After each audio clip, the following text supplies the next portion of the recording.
Here's the thing about testing. In Deuteronomy 8, he says, I brought the children of Israel for 40 years in order that I could test them and my commandments. He said he brought them there for 40 years so that he could test them to know that the children of Israel would keep his commandments. Now, here's the thing I found about testing. I've been in school for a while. As a matter of fact, I'm still in school. I don't think I'm ever going to get out of school.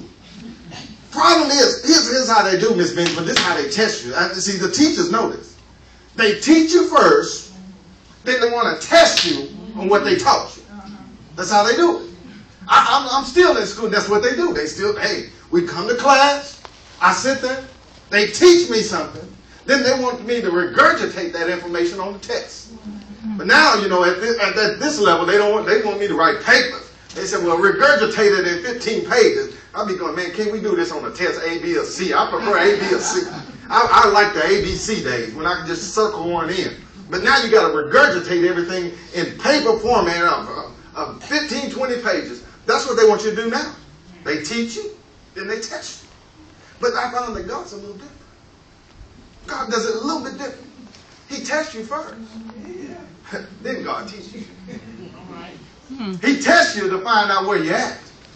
Then God teaches you what you need to know. See, he lets you fall and find out you can't do it on your own. And then when God does that, then he says, now you're teachable. See, once you've been broken, then God says, now I can teach you. See, he has to break us first in order to then to be able to teach us. So then God takes us to the place of bitterness to break us. And then God says, now that you're broken, I see these pieces here. Now let me teach you. He said, let me put it back together, because Humpty Dumpty fell on the wall. He had a great fall. And then he put Humpty Dumpty back together again. Did you know one of the most strenuous jobs is a test pilot of planes? One of the most strenuous jobs. They said one of the most dangerous jobs too, because they have to take planes that have never been tested before. Never been tested before. And they have to then take off. And then they have to take and deliberately go into fierce winds and thunderstorms. They deliberately fly these planes into those things because they need to test the plane to determine if it can withstand the pressure. They want to know, can it withstand the pressure? See, and that's what God does. So when you go into these fierce winds and these thunderstorms that God brings you in, hey, God's trying to see if the plane's intact. If it's going to be able to handle and hold. If it's going to be able to withstand. Because a faith that hasn't been tested is one that can't be trusted. And God is going to test your faith. Believe me, he's going to test you. Just like he tested the children of Israel. And when he tests you, testing could mean going to a place of bitterness that you would never want to go. Because he wants to find out whether you have faith, whether you have focus, and whether you're going to be faithful. And God's going to do that to find out whether your plane cargo is going to stay intact. So when the winds come, and they will, the storm rains, and it will. Because Henry Longfellow said, it will rain on everyone, and hard and dreary days will come to everybody. That's what he says. He says it's going to come no matter what. So guess what? They're going to come to you. And you're going to have to face these burdens in your life and circumstances and changes. And guess what? You're going to have to be able to withstand them. Because God is testing you. And he wants us to be able to stand up and face our burdens set from you. Not only that, he wants us to stand up and fight against Babylon. You know, Babylon. See what the children of Israel began to do? They began to murmur and complain. That's what they began to do. They began to murmur and complain. They were murmuring and complaining and began to criticize all because of the stage they went in. See, they'd been there 3 days. Like I told you, it's 3 days they walked out into the wilderness. Here they were going. 3 days. That's all it's been. You'd think it'd been 20 years the way they were talking. But it had just been 3 days. 3 measly days. 3 days ago, they seen the miracle. Matter of fact, 3 days ago, they saw the Egyptians drowned by the Red Sea. They saw the fire that was standing right in the middle of the waters that were tall. They walked across on dry land just 3 days ago. 3 days ago. And now they begin to criticize all because of the state. They begin to murmur and complain. All because of the stage that they were in their life at that point. All because of that. They felt like they probably deserved better. Probably said, I deserve more than what I have here. I deserve better. And if you think about it, when we hit the place of bitterness, what do? We think about that we deserve something better.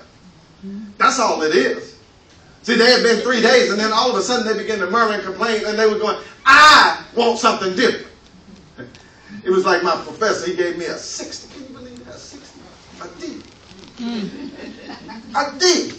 This was just last semester. I come back for my second semester of school. I come back. I'm going to class. I'm getting ready to register and everything. They're going to tell me, well, you might not be cut out for this doctoral program. What you talking about, man? What's wrong with you? What's wrong with you? They were going to tell me that you need to go see somebody else. Well, what is the problem here? That's what I was thinking, what's going on? I go in there to my professor. He tells me, you got to give you a D. Hey, you out your mind. What is you out your mind? Let me show you something here. I've got some papers here that says I got A's. So I don't understand how you're going to give me a D. He said, because that's what you deserve. A D. We had a problem. I knew we were going to have a problem there because I was expecting an A. And you give me a D, well, our expectations were not the same. So then he tells me, he said, the reason I had to give you a D is because you didn't turn in your supervisory work. My supervisory work? I'm still confused. What are you talking about? You have to have a supervisor that overlooks the work you do. So my supervisor, he didn't turn in my work that, hey, I'd accomplished these things with him. So my professor said, all you get was a D. That's all you deserve. I'm hot. Still hot. Still hot. I was like, we finally got it situated. Got it situated. What I was supposed to get was, hey, we finally got all that worked out. But the problem is that I came in there feeling like I deserved something else. Mm-hmm. That's what I came in there feeling. I came in there feeling like I deserved an A. But he says, all you're getting was a D.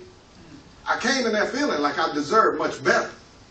And I can imagine when you're in certain stages of your life, when you're in there in bitterness, you're going to feel like you deserve something better. Think about it when you get ready to get a raise. What you feel? I deserve something better. Something more, right? That's what you begin. You think about different things. You look at your spouse. I deserve something better. You're probably saying, I deserve something better. See, we look at those things, and these are the places God has us in at that moment of bitterness, and we're looking, we're saying, we deserve something better. And what happens is people, instead of just going through a stage of bitterness, what they'll happen is they'll stay right there. And it becomes a state, a place that they reside, a place that they encamp, a place that they sit in. And then you'll see them there for another 2 or 3 years still. I deserve something better. And they haven't moved to do anything better in their lives. But yet they'll tell you they deserve something better. See, that's a stage of bitterness. And we need to move past the stage and understand that there are stages in life. And see, we have criticized the stage, but you shouldn't criticize it. Because if you criticize the stage, you got to give criticism for people. And look at what the children of Israel did. They began to criticize who? Moses. They begin to point their finger at Moses and say, why did you do it? You brought us here. You put us in this spot. It was all you, Moses. 3 days ago, Moses was their hero. 3 days later, he's a zero.